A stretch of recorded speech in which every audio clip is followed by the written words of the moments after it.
Well, Fitz, we do have the first set of the day ready to go, and we're kicking this one off with a very intriguing matchup here. LoueMT versus IamMagic from Group A.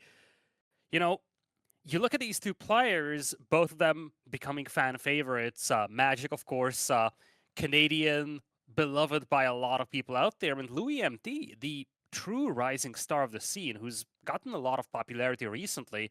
He's currently second place in his group, only trailing Marine Lord in this one. Yeah, when we see the matchup, we're going to have Deli versus Ayabids on Gorge. I'm excited to kick off the day with a little bit of Deli action, and this should be a fun way to kick off this day of group stage. Indeed, we are jumping into game number one here, folks. Kicking the day off with a gorgeous game, if I may say so. Deli facing off against the Ayabids. Welcome to game number one of the Elite Classic 2 group stage between LoueMT and IamMagic. You can see we're starting off Louis playing as the Deli Sultanate in the color blue, and we're currently following IamMagic. He is going to be playing as the Ayabids. That is the variant civilization of the Abbasid dynasty. Just came out in the most recent DLC this fall, and we're going to be playing out here on this gorgeous map. Oh, you just stole my pun here.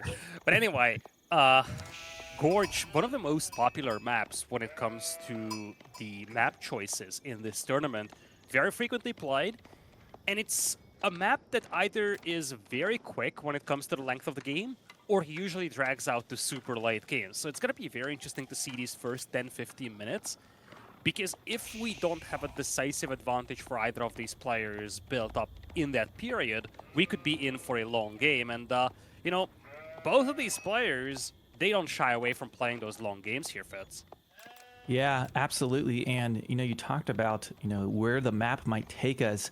One thing on this map you can look at is there's a wood line right behind your base. And the way those wood lines work out is it makes it so you can't run a scout through there because the town center range, well, not without taking a lot of damage. So it kind of makes when you're coming in for maybe a horseman raid or whatever it might be in the early stages of the game, you're kind of fixed attacking, the right, the left, maybe the front, but it kind of helps you know where your enemy's coming from, but it also will trap you. If you get pinned down, you can see a lot of resources off to the side on this map. It can be a very scary map to be kind of pinned in the corner, with the exception of the fact you'll have a lot of wood right behind your town center. Now, one thing that you can do on this map with the Deli is kind of build some early trenches, talk about early mid-feudal age, specifically walling off that central sacred site between the two cliffs that consistently spawn there is one of the best ways to establish map control and one of the best ways to secure that sacred site in the middle. So I think one of the big things to look at here when it comes to this map, Fitz, is that the spawn is generally very predictable. So it's a map that allows for a lot of ahead of the game planning. And when you come into the game, you know what to expect from the map. There are a lot less variables when it comes to map generation than in the case of some other map scripts. Yeah, and our wonderful observer, Vodka, today was just pointing out we've got Magic. He's aging up with the Ayabids economic, what's it called, growth or whatever it is, expansion, whatever the economic growth. There we go. I got my trivia right. So he'll be getting some villagers when he reaches the second age. And then, of course, you'll have that option to have the cheaper age up later, should he decide to go for that, going up to the castle age. And we see the Tower of Victory. Man, I remember the days early on where it was like totally not viable to go Tower of Victory. Nobody was doing it. It was like so bad. And these days, you see a lot of Tower of Victory. You really do see a little bit of both, but it's very awesome to see, how much these landmarks have been balanced to be really viable, whichever path you decide to choose. Oh yeah, I remember the days of the Tower of Defeat as well, but nowadays it's one of the better landmarks for Feudal Age Up, and it's something that plays into this momentum-based game that the Deli love to play so much. It's a game where they are given a strong buff for their Feudal Age army, and that's something that they can use to leverage the sacred sites. Now, I think one of the big issues that the Deli face over here, Fitz, is that despite the fact that you will get this buff to your initial archers, you will still most likely open Gauzy Raiders. And even if you open archers directly, it takes some time to build up your numbers. And that's a window that the IamMagic player could use to just go into Castle Age straight away. Well, and another thing you talk about what challenges Deli could face. Going for Tower Victory means he has to pay full price for Scholars. And in case you didn't know, the Deli Sultanate, all of their techs are free, but you speed it up by garrisoning Scholars inside of the mosque. And he's paying full price for those. And if you look at his gold vein, it is smack dab in the front of his base. So he's really got to defend that area of the map. Otherwise, he won't be able to produce the Scholars. Now, sometimes you'll see a rather low Scholar build where they'll just have one or two. Maybe they won't expand upon that as they try to get towards the sacred sites. But that's going to be, a resource. We'll have to kind of see how Magic is playing this if he goes for any aggro. Now, while we have a bit of a downtime here, Fitz, in early Feudal Age, I think it's good to touch on the history of these two players here. Both of them have been around for quite some time, but LoueMT really started to up his game recently, and now he is considered an elite player by many. Super aggro, super active when it comes to contesting map control, and he's also someone who has never lost to Magic before. Ooh. They only played 2 sets against each other back in the past, but so far, Magic was only able to take 1 game away from LoueMT when it comes to competitive Age of Empires. Wow, that is quite the history, and you talk about aggression. You saw Magic immediately dropping military buildings on the backside of his base, and he is going to be spamming out units. Look at that one. We call this a 1-1-1 composition. He's got a stable, a barracks, and an archer range. And I would assume there's going to be a lot of aggro coming out, trying to contest these sacred sites. A good idea against the Deli Sultanate. They get free gold for holding those sacred sites, or I guess more than other civilizations with their Scholars, and they can get it in the second age. Here's that first Horseman raid coming in to the berries. He probably is not going to kill one, but this is causing some idle time, villagers walking around, and you can see Louis, very nice dodge, just went to that inner berry. He's got 1 spearman ready for that, so no raid yet for Louis. It's a fairly unconventional opening from both of these players here. Spearman from the Deli is not something that you commonly see as an opener. And same thing from the Iobids, especially in this matchup. Oftentimes you see players trying to get to Castle Age, get to Camel Lancers, but in this case, it is an aggro opening by IamMagic, and I'm actually thinking that this might have caught Louis off guard a little, because now he's going to face a combined arms army. Of course, eventually he's going to get the advantage of those free techs, but early game from Iobids, it's very powerful.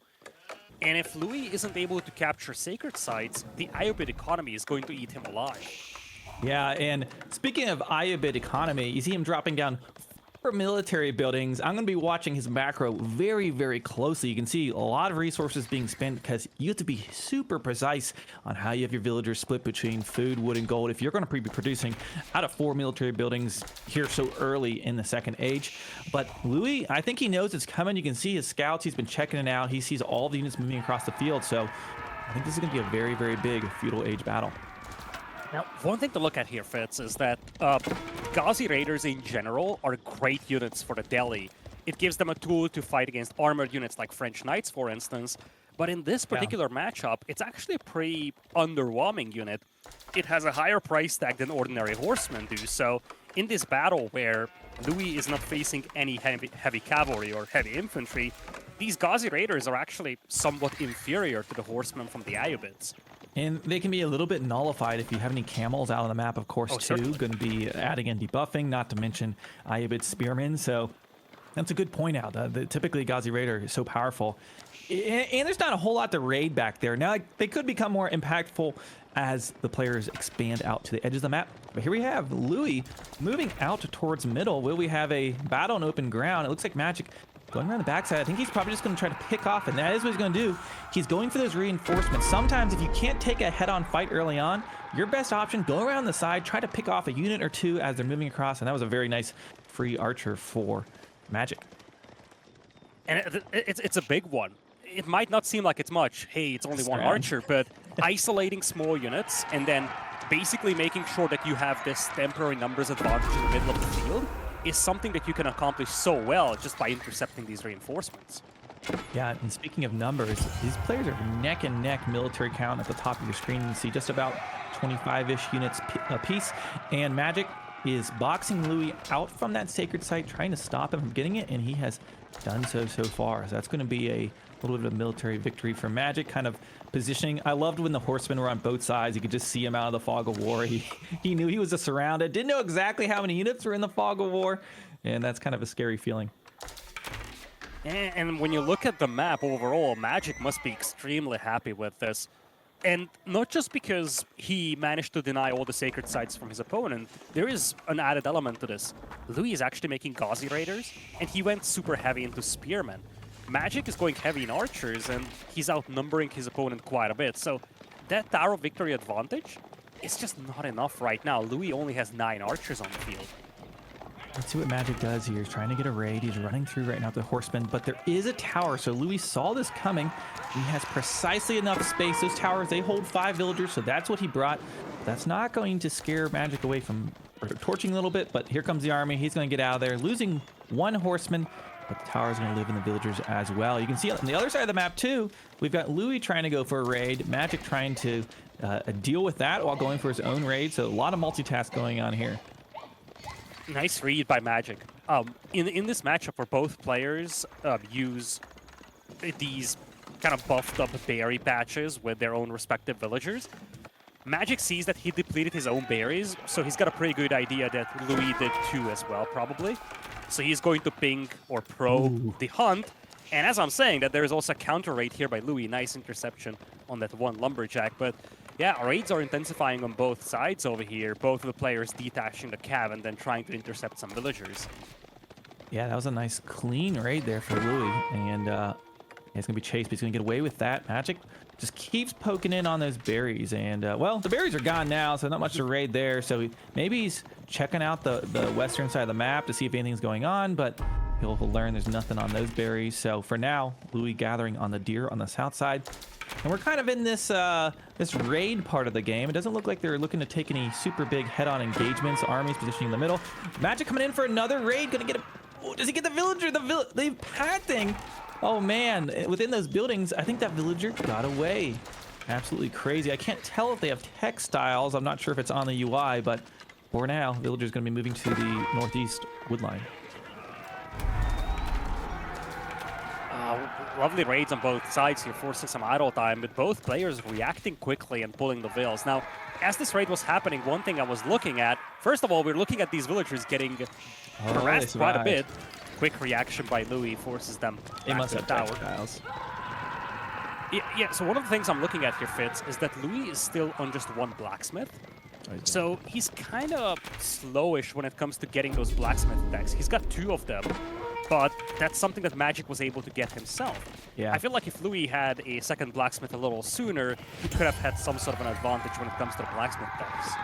Yeah, and of course, for those of you who aren't Deli fanatics, since their techs are free, they're the only civilization in most cases that you'll see 2 blacksmiths queuing up all those free techs. And oh my, big army coming over the hillside here.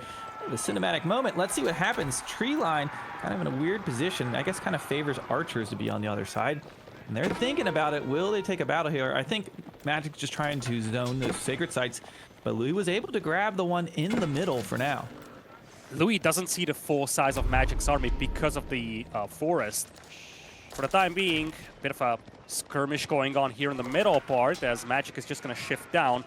At least this tells Louis what he's facing when it comes to the army. But it also means that he's going to lose the sacred site unless he's going to take a fight for this one.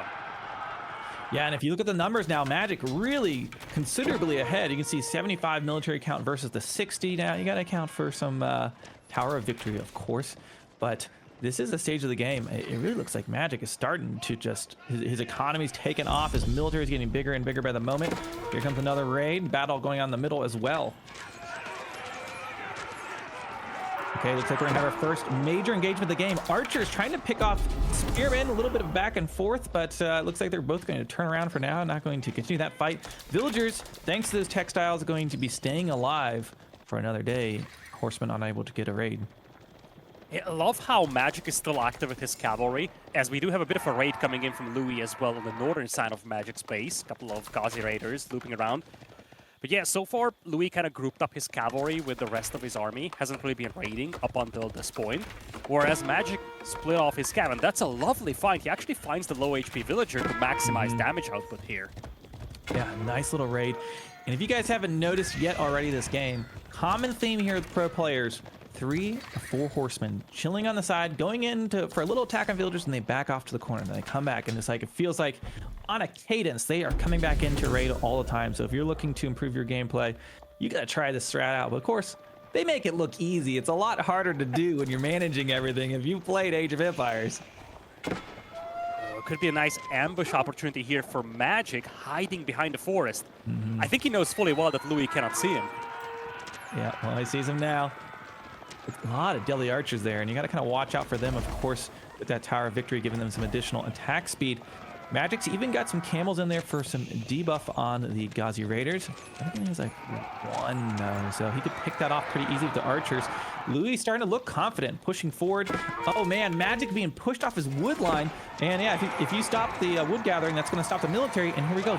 Big engagement going on between the tree line. Louis pushing his Ghazi Raiders up, then he pulls back. They're just trying to pull off the spearmen, not going to overcommit until the spearmen numbers decrease, but those Deli archers looking very confident. But Louis pushing forward into Ayabid territory is going to be facing the reinforcements, though I think because of this, you can see at the top, he has no wood coming. Well, a little bit of wood, but yeah, he can't train more units right now because of all of that raiding, idling those villagers. So Magic kind of falling back for a second. Not as many reinforcements streaming across as you might have expected there. Yeah, holding back the spearman might have been a misstep here for Magic. I think he was concerned that he's going to face more Ghazi Raiders, but because he held back the spearmen, it was the archers who tanked up all the arrow fire from the opposing player. If he sends in the spears, some of that damage would have gone to the spears, which are currently semi-useless. He's only facing 9 Ghazi Raiders. Oh, he actually misses this one scholar. As I'm saying that, he's going to find it, but yeah, you look at the army numbers now, Fitz, I feel like we're entering this Deli territory. Those late blacksmith upgrades are coming into play. And now we're looking at 57 against 61 archers, but those archers from the Deli player, they're buffed by the Tower of Victory. I think that army numbers advantage that we had from Magic 5 or so minutes ago is now gone. And I think we're entering more and more of a danger zone here for Magic. Well, and a very good point you talk about, he's losing archers instead of losing spearmen. A little bit of raid there, nothing going to happen though. With this kind of like, you know, this is a late feudal game, right? We're about 16 minutes at this point. The archer counts are going to be more important because those spearmen are mostly just moving back and forth. They aren't going to be really dealing damage. They're kind of tanking for what it's worth. And if you get lower in the archer count, those archers are going to beat, of course, spearmen and archers in open field. And here you can see it. That Deli death ball just pushing forward. Magic just losing archer here and there. Every one of these volleys that goes off. And it feels like Louis starting to etch himself out a little bit of advantage. Going off for a raid on the food line. Magic has a lot of food in the bank. It looks like he's trying to age up. This might be too late, though. I feel like Louis senses the blood in the water. He found these villagers moving out, and without that food income, Magic might struggle to actually get up to Castle Age here. And at the same time, Sacred Site Victory now counting down for Louis. He is going to commit to this fight, Fitz. There we go. Archers firing off. We've got, looks like, all-in army moving out. We've got the Ayabids trying to stand strong, and it looks like we got Deli starting to move back, but lots of archer counts. About 70 archers right now for Louis versus the, 53 archers of Magic. And those are Deli Tower of Victory archers, so they have increased attack speed. So Louis is in a very, very comfortable position. Magic was looking like he was going to age up. Now, I never trust the UI on those guys, but I don't think they're... Okay, he is aging up. That's what I kind of thought he might be doing. He used the culture wing, so he got a little bit of a cheaper age up. So this could be his ticket here. Louis just starting to churn with that gold thanks to the 3 sacred sites.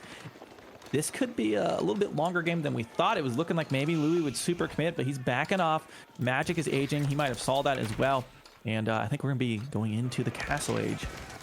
I think the recent few minutes have been summarized by the fact that now Louis has all 3 sacred sites. That kind of tells you the kind of momentum he had recently. Having said that, the issue that the Deli run into is that if they get beaten to the next age, they struggle to catch up. Even if Louis gets the castle, it takes forever to get the upgrades. So I feel like the moment he sees Magic reaching Castle Age, he's going to commit. Worst case scenario, he trades a feudal army to a feudal army, but he cannot afford to let Magic upgrade these troops. Here we go. So we're going to see some armored units coming out and upgrades right away. Louis going to be committing at this moment, trying to pick off more spearmen. He's got enough archers here that can really take a good fight. We can see this Ghazi starting to push in, but spearmen just enough there to hold these Ghazi raiders off. But the archers just keep plunking away and plunking away. Even more importantly, he can pick off a lot of villagers here after this battle's over. You can actually see the IamMagic villagers on the run with their gold. Their bags are packed, and Louis is just going to sit there and take this fight. I think he figures, you know what, let's do it before he gets all his upgrades in. Yeah, that's the key thing here, Fitz. At the end of the day, Magic probably wants to switch to Camel Lancers, but for Louis, it's a big win to just trade feudal armies here. And in fact, he's actually grabbing Siege Engineering. It's a free tech for him. He is denying access to gold, though, from Magic, which is monstrous right now. All of those veterancy upgrades, all of the premium units that Magic wants to make, those cost gold. And while all of this was happening, Magic has lost a huge amount of villagers. He has lost 19 in this game, and he's down by 13 now overall. Yeah, he'll really need to somehow lean on his tech advantage here in a moment. Now, one thing to realize, you know, Deli just now starting to age up, but unlike other civilizations, when he reaches the next age, it's going to take a while for his upgrades to kick in, right? You've got to, they're free, so you need a lot of scholars, and well, typically, when you've been doing Tower of Victory like this, let's maybe take a look at this Moss. He might not have a whole lot of scholars back home.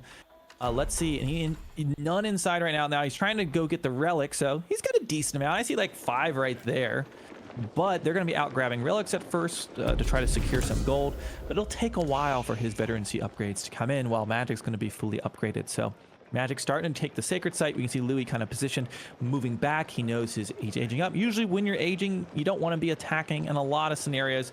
But for Deli, it's going to be a moment till these upgrades are going to take in effect.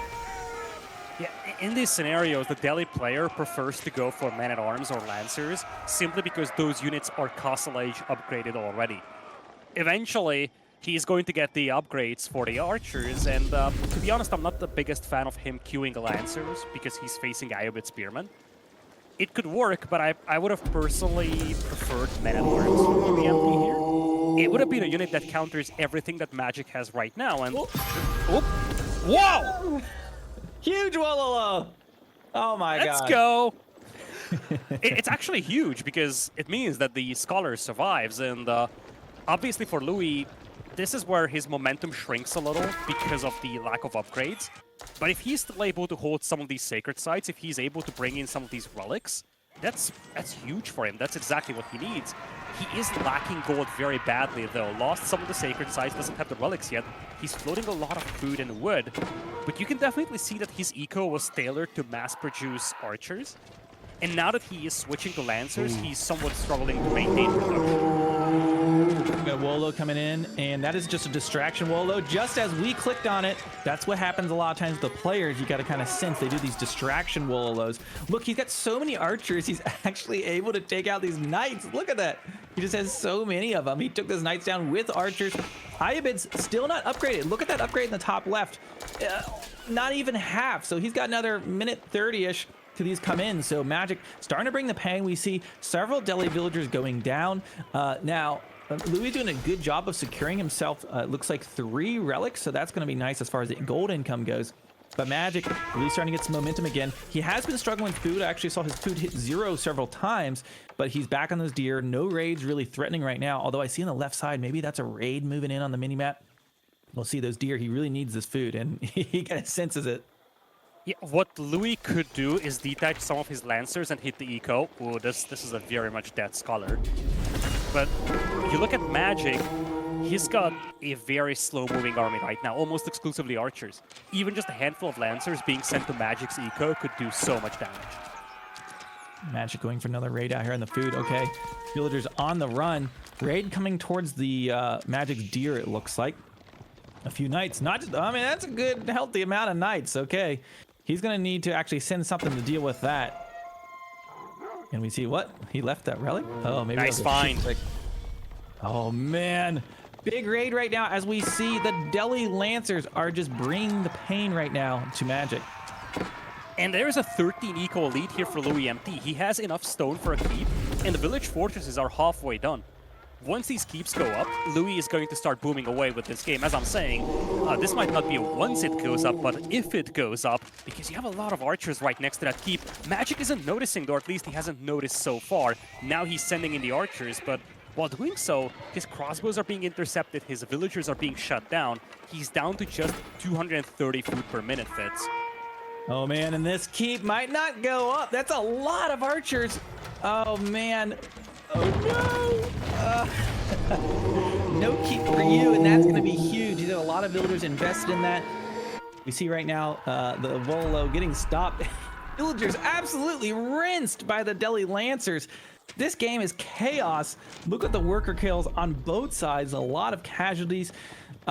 Looking at the army count, very similar, but these knights, or these lancers, just having their way with the villagers. Recent few moments have been monstrous for Magic. He was down by 15 or so villagers. He had basically no worker kills in this entire game. He's up to 21. Suddenly, when you look at those eco numbers, they're a lot closer. Still, relics, sacred sites, definitely swing it in the favor of Louis, and once village fortresses come in, it's going to be a different story. But I feel like Magic has done a lot to stabilize here, but he still has a long way to go. His food eco is a complete train wreck. He has limited map control, and I feel like most importantly, his eco is still far from astonishing. Well, and we talked about, in the early stages of the castle, Deli, not feeling so great. It takes a long time to get your upgrades. More villagers going down right here.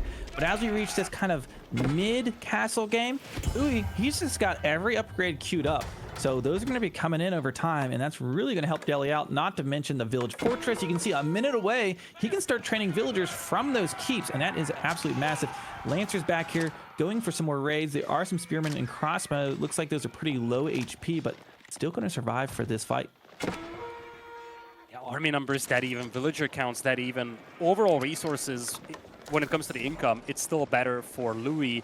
He has gotten 3 relics secured already, and he's bringing back 2 more, and I think that tells you a lot about his resilience and his efficiency when it comes to collecting these.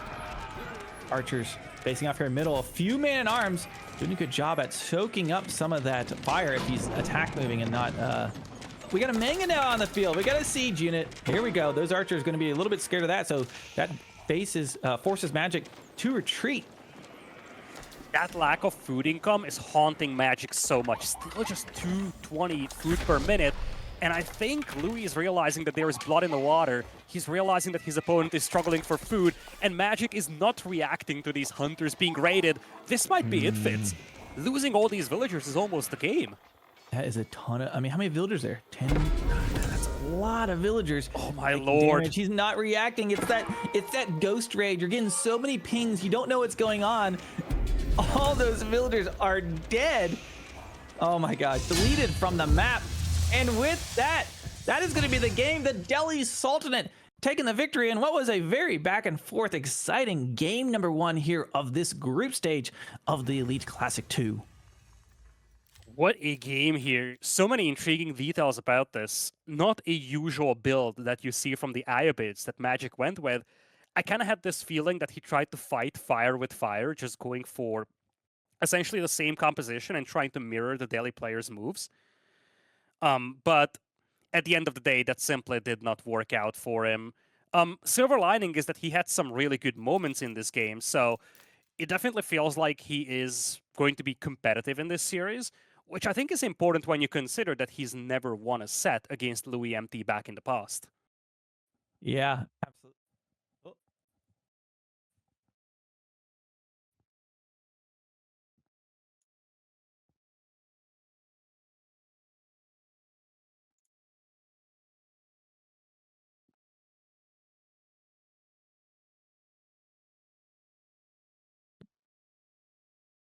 Lost my mic there for a second. Okay, I'm back. Oh, technical difficulty, but we're back in it. What were we saying there? Yeah, so we had at the very end of the game, it just was those villagers, reaching out, going for those berries mid-map, going for those deer mid-map, those night lancers being, those raids being absolutely impactful as far as the economy raid. But I'm excited for game number 2. There was a lot of back and forth there with the first game, and now we've got Joan of Arc versus the Chinese. Dry Arabia, a classic map over here. That was the home map selection of LoueMT, which means that Magic opted to go for his opponent's home map pick here, a risky call when you consider that this is a best of 3 and Louis is on a match point. But it also means that if Magic wins this game, he is going to be playing the decider game in this series on his own home map. Yeah, and you look at there on his home map, we've got Coastal Cliffs. Me and Lidakor were just talking about this map before we started here today. I haven't seen this one yet, but it's basically it's a smaller map. It's a fancy looking way. They have mountains on the right. They've got water there. You can't get to it though. So I'm kind of excited to hopefully see that map. But Louis is probably saying, no, you're not going to. I'm about to win this one right here. We've got Joan of Arc versus the Chinese. Dry Arabia, big open map. Probably, if you're playing as Joan here, a nice map for going for those raids, going around with all your knights and stuff, because it's going to be rather open and going to be looking to bring the pain. The Chinese rather boomy civilization as we get ready here for game number 2 of this best of 3. Yeah, in the meantime, let's take a quick look at the remaining schedule for the day, though, folks, because this is only the first of 5 best of 3s that we have here. Each of the players play 2 best of 3s today, and by the end of today, I think some of the playoff spots will pretty much be decided upon, and some players we might have to say goodbye already. Yep, absolutely. I think we're going to the scene. There we have it.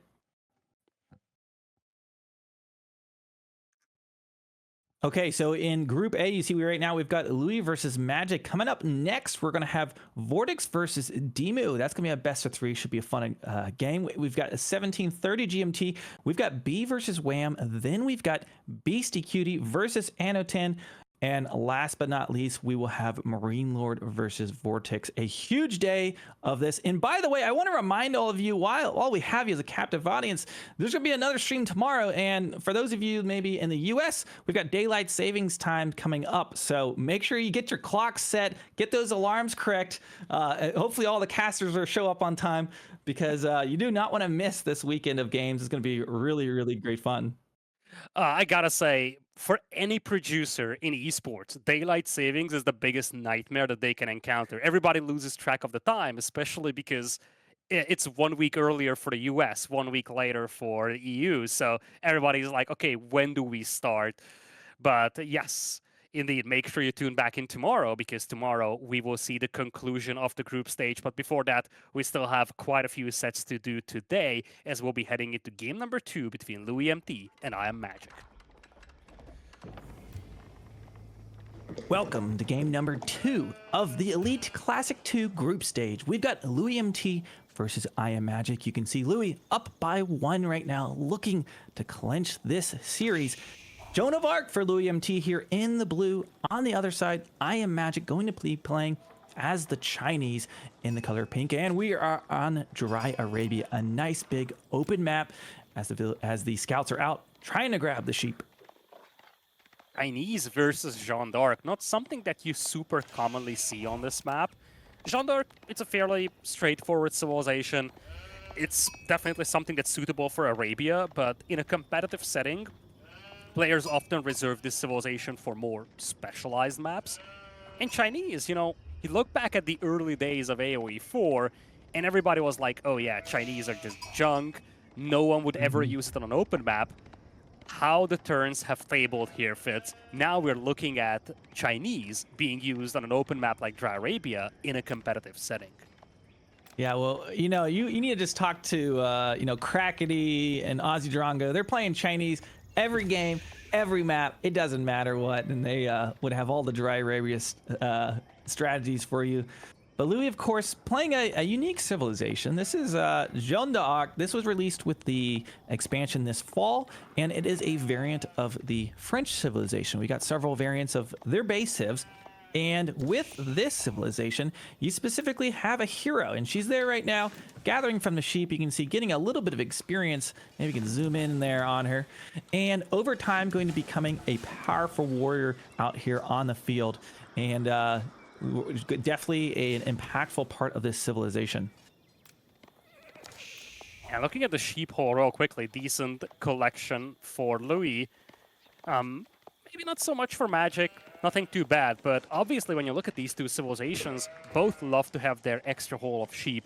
Chinese do get that extra buff of resources from supervising the mill that they drop the food off at. And at the same time, of course, French is a civilization that loves to deplete its food very quickly. So you want to have that extra buffer of sheep to work with.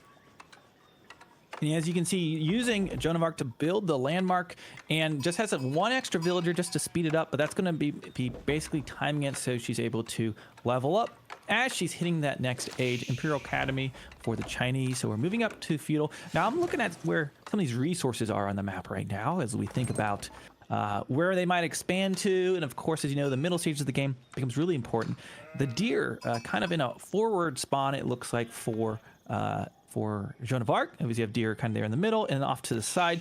And if you look at IamMagic's base, he's got his deer kind of positioned towards the back of his base, which is going to be very, very nice. And then another one to the side, kind of similar to what Louis has going on. But those are going to be things you're going to be watching as the raids come in. Last game, we saw a lot of raids on the berries because of the berry bonus civilizations. But this game, they're definitely going to be out there on the hunts, not to mention the boar.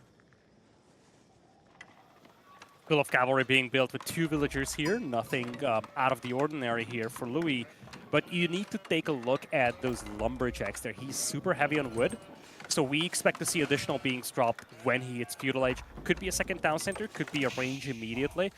But either way, to be honest, knowing Louis, I got the feeling that he's probably just going to play range and go aggro. But this is not just going to be a simple, okay, I go knights and then we'll sort it from there type of a setup.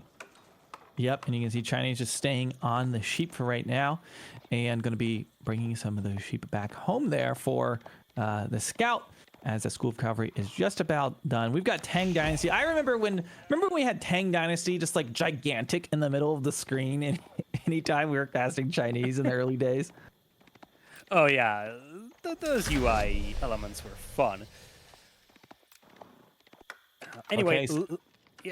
Just looking at Magic over here, I think one thing that you want to take a look at, of course, is that he is rushing Song Dynasty. He's dropping the Barbican right next to the stone and gold deposit. Oh, man. Kind of leaves his options open, but it definitely allows him to work towards the second town center if he wants to. Look at that cluster of resources. 2 stones and 2 golds right there. I mean, we were busy looking at the deer, but like, man, look at this resource spawn. He's got everything you could possibly need right here. That could be a curse or that could be a blessing. Every single one of his gold deposits are to the left. Same thing with the stone. If he can control that area, he is set for a long time. If he loses control over that side, he's going to have basically no backup resources to work with. Just look at the rest of the map. There's basically no gold for Magic to work besides the gold piles to the left of his base. Yep, we see Louis right now going for stone, so that is going to be a second town center for him, working on that eco expansion. Magic, of course, got all the resources unlocked, and you know, you guys, as you could tell, the maps, they're randomly generated. We're gonna have different resource spawns every time, sometimes better than others. And just like Lidakor was saying, like, while we might be looking and saying like, well, that's all of his resources there, very protected. If he loses that one spot, he's out of those resources. So that's part of the fun, what makes Age of Empires so excited. Every time you get into the next game, you don't know what's going to happen. The map's going to be different. And part of what I really like about this game, as we see Joan of Arc taking down the boar. Yep, obviously something that you want to do with Jean just to pile up that XP, especially considering that you're not taking any fights right now with Jean. So at this point, you just want to get anything that you can. And at the same time, of course, if you take down that boar, it allows you to actually expand towards that and harvest that food. Something that you definitely should do if your opponent is playing a passive civilization like the Chinese. Not a single troop out on the field right now for Magic. He's playing 2 TCs. In fact, he still has 100 stone per minute. He is going to play 2 TCs. He hasn't yet dropped his. On the other side, we do have the second town center coming in already for Louis. Yep, you can see right now we've got Scout checking that out so they know exactly what is going on. And the stone just keeps on gathering. These guys are booming right now. Scout trying to do some damage just to be annoying here. And Louis continuing to get more stone. But what Magic sees right now as he, there's a second TC down. He sees they still gathering stone. Knows that a third one is on the horizon. So that's very, very important scouting intel. Magic with some horsemen running out. Going to try to do some raids. Looks like maybe going to target the wood line here on the eastern side of the map. but probably not going to get too much with just one horseman. This is a great setup for Louis here. First of all, just a little touch on that wall here from Magic.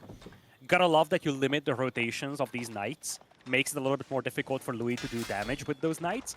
But frankly, Louis isn't really interested in doing damage at this point. He is playing a contained game, as you kind of touched on that. He is going to play 3 TCs. And he's got a reasonable chance of finishing that third town center before Magic's second would finish. And right now, he's kind of positioning himself to cut his opponent off from food, because eventually you want that second town center to be on food. So him posturing around here gives him a decent chance of potentially intercepting villagers heading out for that hunt. And I think he might be able to contest this position. It's quite a few troops facing off against him, but he's got Jean nearby. Yeah, we'll see what happens. I did see he was able to get some spearmen out, trying to protect that town center, and that town center going down pretty quickly. Very nice micro there, getting the charge in, but trying not to take damage. Horseman, of course, going to be faster than the knight in these open field chases, and right now it's a little bit of a Benny Hill situation. We got the spearman chasing up, gets the spear charge. He does get it, gets one hit off on the knight, but it's going to be a town center boom fest right now. Of course, Joan of Arc, with the base French, they get increased villager training speed as they go through the ages. Joan of Arc doesn't have that, and yet you see Louis going for 3 town centers. Maybe you need the 3rd town center even more than ever, right? Because you don't have that that base civ bonus.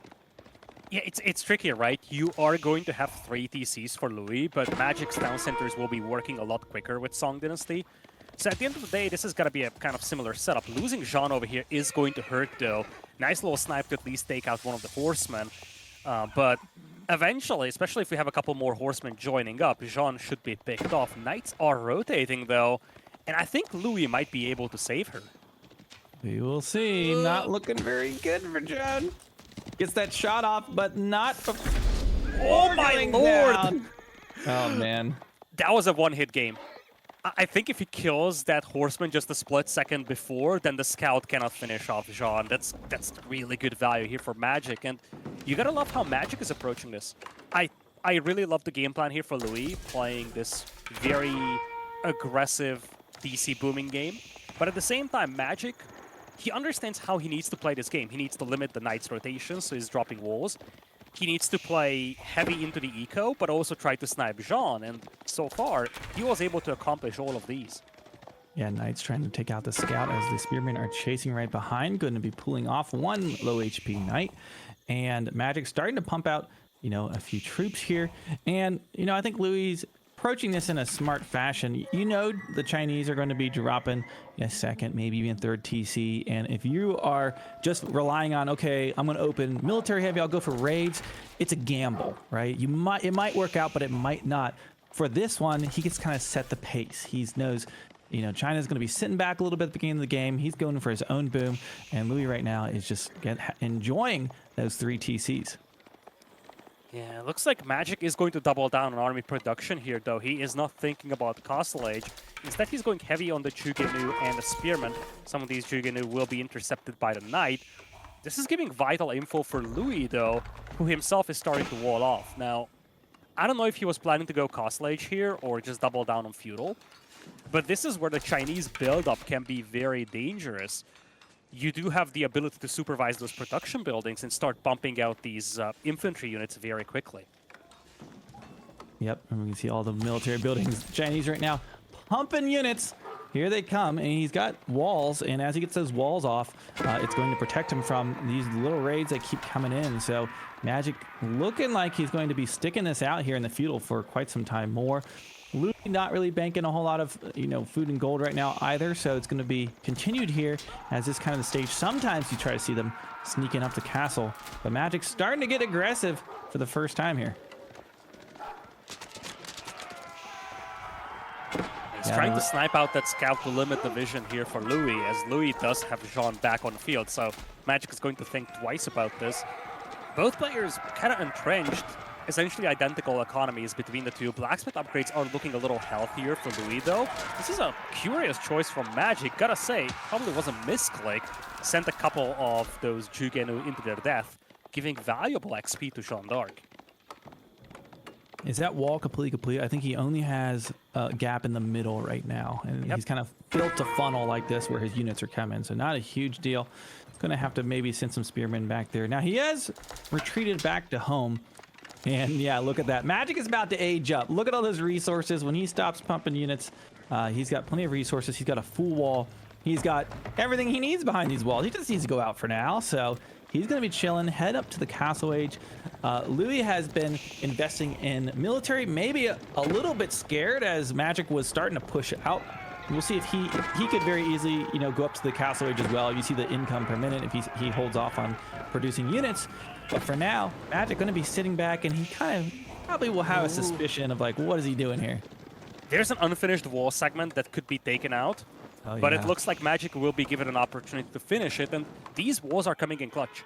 These prevent Louis from breaking in and punishing this Castle Age up, and that's very different from the previous game. Previous game, Magic tried to age up, he got punished very heavily by Louis. In this case, Louis can't really punish this age up. There you have it. Magic is in the Castle Age, and we'll see if Louis starts banking up his own resource to go for a Castle Age push. That wall is going to be coming down. It looks like he's not currently contesting it. I'm trying to see if he's got any military upgrades coming in right now.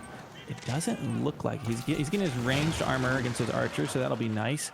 He's getting lancers. Right now, yeah, some lancers. I think maybe that's where he's investing that gold. Curious choice, knight versus knight fight against the French. And don't forget, these French knights, they are a lot better than ordinary feudal age units, so they can hold their own against these lancers for the time being, especially with the guild hall on the way for Louis. I feel like the window might close for the next few minutes here for Magic. I don't think it's catastrophic. I think he's still in a decent spot, but he isn't going to get much out of these initial lancers here, I feel. And look at this giant wall Louis is starting to construct across the middle of the map. He maybe even could go more aggro at that and try to get that large gold vein in the middle, but for now, he's kind of got he's trying to wall off, protect his villagers. Heck, he could even set up trade with a wall like that. But for right now, going to be sitting back. There you go. The Great Wall of Louis is under construction. Now that's the Great Wall of China if I've ever seen one. He doesn't really concern himself with the placement of natural resources like tiny wood lines whatsoever. Yeah. He's just dragging his mouse across the screen and saying, yeah, this wall looks nice. Yeah, you didn't used to be able to do this. This was like, you know, in one of the most recent updates, we were able to draw it through gold veins or wood or whatever it might be. Louis is going to be trying to stop the lancers with archers. Not a great option, and he already has some ranged armor there. So those lancers are going to be running around. Didn't get any villagers right now, but did force some idle time. And going to be really annoying running through this base. As you can see, he's just drawing idle time for what? 7 villagers there, 5 villagers here. Magic really starting to turn on this raid. Yeah, that's a big difference between the two players. Magic's walls are complete, whereas Louis is still finishing his, so he's going to have to deal with these lancers breaking into his eco. Now, when it comes to armies, Magic is going super heavy on lancers. That's the only unit that he's been building recently. Whereas on the other side, Louis hasn't really been doing much when it comes to army buildup. He's just now queuing Arbaletier, and he still only has 8 knights. Well, and they're not great at chasing down lancers when the villagers are spread out like this. You kind of want to force a fight if you're using crossbows. Joan getting her heated shot off there, but Louis going to be getting the trap there. Magic going to be getting chased down. Is that wall complete there in the eastern? I wonder if he's going to get out there. I think it's done. Yeah, so that's going to be kind of annoying, but he still has to kind of chase. And this is really like a huge distraction tactic while Magic can do whatever he wants behind this. He can be grabbing relics out on the map, moving in some other raids. Like, he's got an entire army of Louis fixed on him. Yeah, this is definitely very annoying here for Louis, having to chase a handful of lancers with basically all of his troops, actually. And it's kind of distracting him from this actual main push that's happening. Looks like Magic is going to regroup, trying to save his lancers here. I don't think he can push into this one, though. There's a town center helping out. There's a siege workshop nearby to pump mangonels with. But Magic doesn't want to push either. He's actually very heavy on stone. I think he wants to drop a castle in the middle of the field, and there's a prime spot right here where the army is at, right next to that major gold mine. it's a great staging ground to attack Louis' base from, and it's also a keep that would control a key resource long term. A little bit of farm transition starting to come in for Louis, and I'm looking at the top of the screen. Villager count, these guys are almost identical. Military count very similar, and both of them got their walls, and I think that means this will probably go to the Imperial at some point, pending maybe a big fight coming up here right now. But Magic going to be taking out these outposts that were out there, trying to get a little bit of line of sight. Down goes the tower. Not very yet. A lot of upgrades right now in queue, by the way, for Louis. He's getting some farming techs, he's getting some ranged armor, as well as some upgrades for his knights. Army numbers neck and neck, and Arbalestry are getting the upgrades. Defensive keep being constructed by Louis. Previous game, he wasn't able to finish a keep. This time around, this is also going to be contested. Here we go. Lancer's moving in. Not a lot of... He's got a lot of arbitrary, but no spearmen in there, so relying on the knights. As you can see, though, Joan could be a tipping point in this fight, but will it be enough as the keep is just about finished? A few villagers going down as they're trying to build it. Oh, that was a perfect time for Joan to get her next level in, and that keep is going to be finished. And I think Louis is going to be able to hold this. Yeah, he should be able to. And retreating forces will be taken out by the keep. I think that's the big thing here. Reinforcements can't really come in for Magic. At the end of the day, this is not a great fight for either side. Both of them losing a lot of army, but Jean is getting an awful lot of XP from this. So at the end of the day, Louis must be happy with the outcome of this fight. Well, and the nice thing about having ranged Joan is, as you can see there, pew, pew, pew, pew, pew, just keeps picking off from pretty far away. Going to keep her alive longer. She was able to kite back during that engagement and stay alive, and a very impressive hold by Louis. That was a great keep drop. Has a little bit of map control with that, and there you go, Magic. Dropping those granaries. Look at that beautiful Dry Arabia. A great spot to build your granaries up because there's plenty of space to get those stacked. And of course, that's going to be giving some farming bonus for the Chinese. Louis, though, coming off of a nice defensive victory. How will he follow this up? He is going to start capping the sacred sites over here, as both players are sitting on 2 relics right now, with the 5th one being brought in by Magic. But I think one of the big differences to look at here is that Louis had to focus a lot on the defense. In fact, he's a little, I'm going to say panicked, but he is definitely investing a lot into his defenses. He's fortifying towers, he's placing spring golden placements. In the meantime, Magic is actually gaining map control with these stone walls and keeps. And at the same time, he is already completing a farm transition, something that Louis hasn't really started just yet. Yeah, here we go. We got Lancers moving in. Joan grabbing that sacred site, but looks like he's going to be falling back for now. That's a big stone wall being built, a large gold vein, as you see in the middle of the map. There is one off to the left that Louis does appear to have control of, at least for the time being, because as you get to later stages of the game, gold becomes very important. Dimension trading could be an option on the menu. Yeah, as you see those nested bees plus that Chinese keep, that's really going to control this position for now. Mangonel on the field for Louis. Yeah, that Mangonel could be very nasty against those gold miners, and Louis is going to have to start gaining some map control here. One thing I love is the wall that he's making on the left side. He's actually securing the one of the 2 major gold deposits.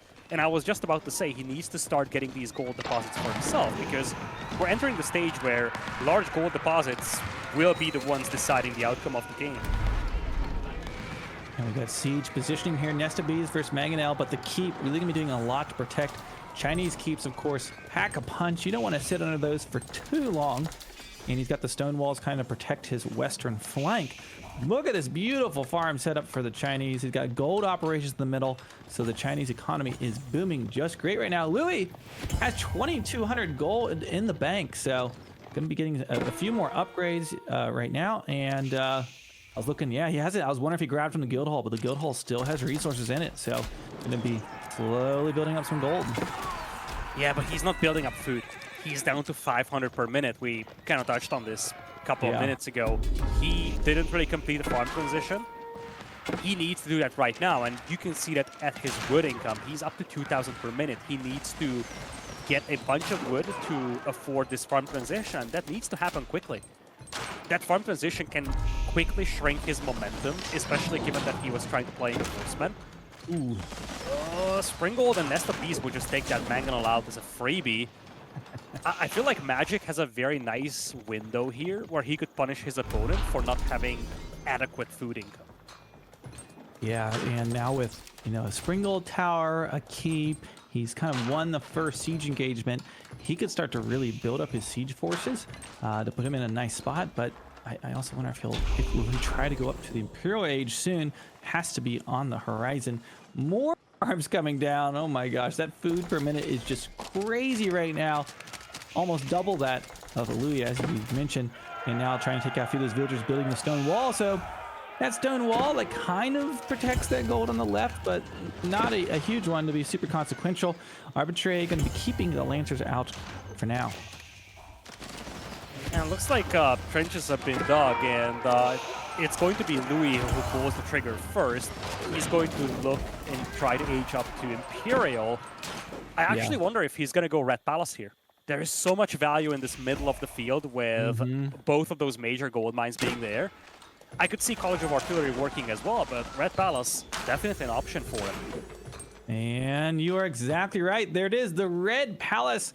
It's called the Red Palace for a reason, because the Chinese units are about to be soaked in their own blood. This keep is absolutely crazy, as you will see once it's finished. It is not your grandfather's keep. This thing does so much damage. Here come, where are the villagers, though? He's dropped it. They came from the far regions to the north. Okay, there we go. Siege needs to get out of the way so they can start construction. Oh boy. You have traps here for Magic. This could be scary. If he takes shots at this building while it's low HP, he could cause a lot of chaos here for Louis, but Louis isn't messing around. He is building this with 32 villagers. Magic is doing his own age up as well, though. Great Wall Gatehouse on the way, so two very heavily fortification-based landmarks coming in for these players. Look at that, gonna be right on the sacred site. And now we have it. We talked about a trench. This is quite the trench now. We've got keeps on both sides. Trebuchet is going to be trading shots, and it's gonna be a little bit of a slow siege fest, but of course, yeah, look at the shots from that thing, taking out any villagers in range. Pew pew pew pew pew pew. Those are like crossbow bolts, and they can even take out buildings. Now, I think this is where we have to say that Magic is known for having notoriously long games. And every time that a tournament schedule for broadcast is put together, to my knowledge, you know, they look at Magic and say, uh-oh, this could be one that drags out a lot. This could be one of those games because it looks like trenches are being dug. And, you know, if it's usually games that end up being 5 hours long start like this. So what you're telling me is if we had like that star rating of speed, that he would be like a 1 speed, very slow speed.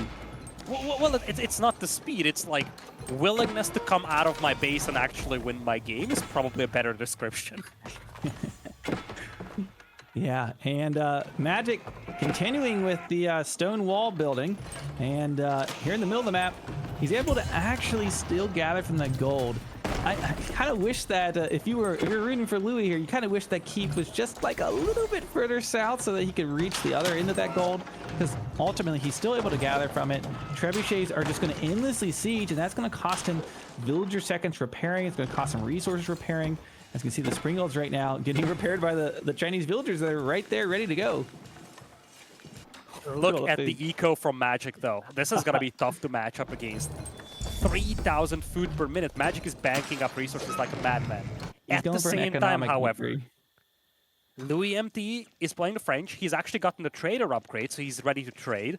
And he's got a guild hall with 4,100 gold. So as much as his food income isn't necessarily there, he's going to make up for it in different departments, as Magic himself is looking to set up trade. I think both of these players are about to do a lot of trade. That was a lot of markets in the top left corner there for Louis. And yeah, here comes another Trebuchet. He's just going to slowly keep taking that out. Now, for those of you who have played these late stages of the Imperial Age, one of the important decisions you have to make is how are you going to spend your population, right? So they've got plenty of resources in the bank. what units are they going to prioritize getting out? Of course, you're getting trebuchets taking up hot. You're going to have less military. You think about how many villagers they have. So that's all something that comes into play here. As we see that Red Palace about to go down, but a lot of mangonels from Louis. 1, 2, 3, 4, 4 mangonels. And right now, Louis pushing out. Jean should be close to leveling here. She's getting a lot of XP from these siege weapons being taken out, the previous mangonel shots. And Magic, he's looking to take out the Red Palace. He does take it out, though. Gotta love how he has positioned his trebuchets behind stone walls. That means that the springboards cannot shoot at them because of no line of sight. So there was just no way for Louis to take out those traps before they take out the Red Palace. Yep, so Red Palace did go down there, and that was just kind of the magical number of trebuchets there. And that's the problem with these long sieges is, you know, he's costing Louis resources as he has to just endlessly repair as the trebuchets, and gets to a point that he can't even outnumber it. Mangonel's shooting at the wall. If you guys didn't know this was the siege patch I made before, here's a good picture of it right now. Boulders flying everywhere. At this point, Louis is trying to take out that wall, so he has his springboards with line of sight available. And you touched on this a couple of minutes ago, and we couldn't really finish that discussion of it. In this late game, you have a fifth resource that is population. You're looking for units that are population efficient, like siege weapons, like premium cavalry units. Units like Spearmen, for instance, for Magic, they are not really the way to go long term. So it's gonna be interesting to see how that works out. Engineers, much more efficient though when it comes to population efficiency. And going for basically a mangonel death ball. He's trying to take out that springboard with the horseman on the flank, and Magic is just able to take it out. He almost actually was able to kill that springboard, but is going to get away for now. He's going to repair up his villagers. That springboard is going to come back to haunt though. Oh, Jones sniped out by the tower, going down. Yeah, Mangonel is doing a great job pushing the Rams also out here, and don't forget, Magic is setting up his trade, but he hasn't really gotten a lot of traders out there yet, so he is reliant on this gold line. Louis has the Guild for gold to work with, so even without access to gold, he can maintain momentum a little longer. He's pushing this to completely stall out Magic's production of premium units. And you're talking about premium units, and you know, gold counts 6k gold just waiting to be redeemed at any point. So Louis is nice and comfy, but he who has the gold is going to have more siege. Magic doing a good job of taking out several of those mangonels. I actually think there was a mangonel or two that kind of got sniped down by the tower. Was taking out a lot, not to mention taking out Joan. But Joan is out there, as you see, in her final form, fully upgraded, ready to party. Can we just talk about the fact that Jean is like 5 times bigger than the rest of those units? Well, you know, it's because she's eaten the souls of all the enemies she's taken out. 1, 2, 3, 4, 5. Now that is a market boom if I have ever seen one. He's already got a rainy day fund of gold, but he's like, I'm just gonna make sure I got enough. Now this is spread out nice. I think this is like, you know, architecture wise and city planning, Magic's maybe a little more efficient there. Yeah, but he only has 6 traders out there, Fitz, and that's why having so many spearmen actually haunts him. He doesn't have population for those. And you could see for a moment that when he was forced off the gold, he was down to a very flimsy gold income. That gold mine is also being depleted, so I feel like Magic might need to just send in some of his troops and lose them so that he can actually get some traders going, but he's not playing heavy into towers over here, Fitz, and he's got an insane resource bank, 11,000 food to work with. 11,000. Is there an eco victory if you hit 100k of each resource, right? It counts as an eco victory, new condition coming in. Maybe if you get to like 7 digits, the game crashes for you. Both not. Yeah, it's might be possible, but now you can see free bombard has been spawned out by the French, and Jones back there with her Nerf gun taking shots, and more siege moving on up. Magic didn't have a single springboard, and his entire army got annihilated by those mangonels. The rest of the stragglers are being chased down by knights, and you see the mangonels completely ignore this keep over here. They just want to take out those premium units, the hand cannoneers. Magic forced to flee, forced off the gold mine. Man, I mean, he's been under siege for so long, and look at this. He took out the keep, he took out the tower emplacements, he's killed all the springboards so far, and now Louis' economy is starting to look good. Magic's sitting here with all this food, but isn't able to stop right now this French advance. And as you can see, just slowly moving up and all that gold waiting. He could build a wonder. Who knows? At this point, he's doing the smart thing, not pulling that gold. He has Yeah. 4,000 gold to work with. He doesn't need that extra gold. But the more gold you have banked in that landmark, the higher the generation rate is. So this is an exponential escalation here for Louis, and it's going to be a very nice fun for rainy days. Get a charge of the peasants, took out one of the mangonels. And a lot of spearmen, well, when you got an army full of hand cannons and crossbows, they're usually designed for armored units. Spearmen are just kind of like cannon fodder right now. And actually, as you see, are able to do a pretty good job going up there and taking out almost all of the mangonels. The concern here for Magic with the Spearmen is that they can't really do much against the Arbaletry. With Gambezones, those are super tanky units. Jean getting very close to getting killed, but she retreats in time. The ram. These Arbaletry are super resource efficient, by the way. They're tanky units, decent damage output, and they are very inexpensive for Imperial Age standards. Man, this game seemed like Magic had great map control. He had the Great Wall of China with stone walls. Seemed like he was in such a good position. Now Louis has hit back with a gigantic offensive push. Magic just now starting to get a little bit of momentum, but there's a keep right in the middle of the field. So they're going to be going with the horseman raids on that back line. But right now, Louis was able to get himself a lot of territory. Nice little raids over here. Not going to be a huge deal at this point. In fact, you probably prefer to replace some of your villagers with traders here. I think this is a good time to take a look at the trader count, though, for Magic. Because we haven't really seen a lot of traders. First of all, it's 11 traders, but I don't think they're actually trading to these markets. I think they're trading within the base of Magic, which must be awfully inefficient. Yeah, that's definitely not the best option. Huh? I think they just got retasked. Yeah, I probably figured it out. But, and you also got to realize when these players are at 200 population each, the towers and keeps, those are your extra units you can get. And there's no limit to those. In some Age of Empires games, you can only build X number of towers. That is not going to be the case here. You can spam as many as you want. Love how Louis is salvaging this gold mine. He doesn't need a lot of gold at this point. He's got the traders, he's got all the gold in the guild hall, but he's just basically saying, look, I will take this away from your opponent, or from my opponent, as long as I can.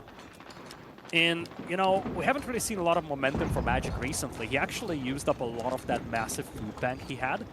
He's now up to 40 hand cannoneers, which is nice and cool, but he only has 2 Springolds accompanying them. So 4 Mangonels can easily deal with that. Plus, Louis is also adding a Rebolda Quinn. Okay, so we see a keeping drop down.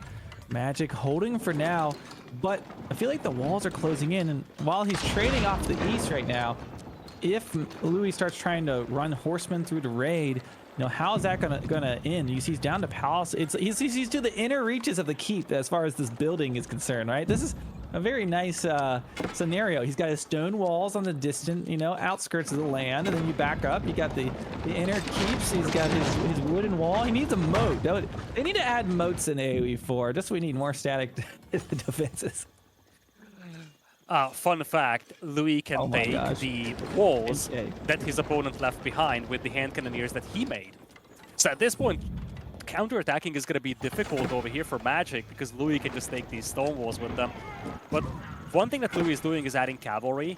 And I think for quite some time, we haven't seen a lot of raiding going on. We will see a lot of that now with the Horsemen. We've got 17 Knights as well. On the other side, Magic is queuing up Firemancers. And here comes the ram push. Will he be able to hold? Big fight right now. Louis, lots of rams there. Of course, hand cannoneers, not the best option for taking those out. What is going on as the dust clears? Just all I see is gunpowder smoke plumes. Yeah, it's hand cannoneer plus Mangonel versus hand cannoneer plus Spearman. And you can see Louis' army being vastly superior over here. Cavalry also managing to break in here. Rams slowly taking out these static defenses here as a forward keep is now complete by Louis. And Jean d'Arc just firing from the backline as well. Louis, he's gaining more and more momentum here, Fitz, although the Rams, they haven't really been successful taking out these defenses. Horseman in the food line. Now, he's got enough food for a while now, but even that 8K food can start to vanish if he starts to get idled for a while with the siege like this. And look at this, Louis just continuing to push forward. Joan leading her troops into the Chinese territory. We've got the keep going down. Barbican under attack. How is Magic going to be able to get himself out of this one? I don't think he can, to be honest. I think hand cannoneers only isn't going to solve his issue, and we touched on this before, Fitz. It's population efficiency. Spearman hand cannoneer just cannot beat this army. On the other side, those mangonels, they just cannot be taken out by Magic at this point. He's trying to go Fire Lancers here, but I feel like the time for that is just too late now. By the time he has enough of those, he's got nothing left of his base. Man, yeah, it's looking like Louis is most likely going to be putting into this if you think of how many resources you have. Now, Louis actually, food-wise, he's spending everything. He's been throwing his troops into the meat grinder. Both these players trying to hold on. Mangonel's firing and firing and firing. Here comes a huge Springald push. Going to try to take out the siege. Joan of Arc adding a little healing into it. Can he take out the siege? He's trying to, but it'll only stall. It's very sad when you have to send in 50 spearmen to take out those mangonels, and, you know, results have been very mixed. Magic is down to just 30 army. Louis also lost momentum, but not enough momentum was lost to make Magic believe. Magic taps out of this one, and Louis keeps the tendency going. He is still undefeated against IamMagic. Man, two very different games. If you think about that first one, we had that super long feudal age, a lot of back and forth. This game was really a boom fest. Dry Arabia, big open map. You thought maybe there'll be some more raiding going on. This really came down to some early economy setups. Of course, the Chinese, you think is going to have the better economy. He has certainly an insane amount of food, had to control the gold for so long. French, he started with his 3 TCs. He's got his eco set up. And he didn't panic. Did he ever even tap into his guild hall? Not sure that he did. I actually don't know. Yeah, maybe he did. Well, we can take a look at the gold graph. That should give us a good indication as to whether he had a spike or not. I don't think so. There is no sudden spike in the gold. Some say he is investing his gold all the way until retirement. He's going to be holding on to that. Probably, maybe, hopefully, if into the finals will be his goal. But for this series today, that is going to be it. Louis coming out ahead with a very good game.